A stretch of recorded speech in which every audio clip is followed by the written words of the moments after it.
మా council chairman BLR అందరు నమస్తే పెడతారు ఒకసారి మీకు. నమస్తే అన్న. నమస్తే. మంచి మంచి బిల్డింగ్ శాంక్షన్ చేసి నాకు ఇల్లు కట్టకుండా ఇంక అందరికి 5 ఎమ్మెల్యేలకు నాకు సూట్ కట్టుకున్నాము. కింద ఆఫీసు, ఒక room, video conference room. First of all మీతో మాట్లాడాలని వెయిట్ చేస్తున్నాము. చేసాం 5,000.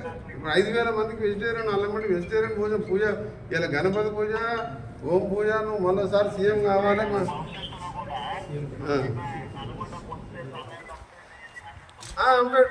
రైట్, అదే ఏర్పాటు చేసి సీఎం గారు మేము ఒకటే అంత పూజ చేసినాం.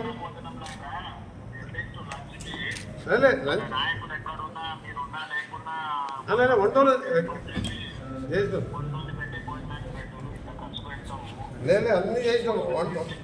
వంట డైనింగ్ హాల్ మంచిగా వేసినాము. వీడియో కాన్ఫరెన్స్ ఎమర్జెన్సీ ఆగిపోయినప్పుడు మాకేదో పాత కలెక్టర్ ఆఫీసు మీరు కొత్త శాంక్షన్ కానీ వర్క్ నడుస్తుంది. మళ్ళీ మీ అందరం కూడా మంచి గణపతి పూజ హోమం చేసాం. మీరు మరోసారి సీఎం కావాలి, తెలంగాణ రైజింగ్ సక్సెస్ కావాలని చెప్పిన ప్రశ్న. తెలంగాణ రైజింగ్ ఓవర్ ఆపలేదని చెప్పినాం. అది చెప్పిన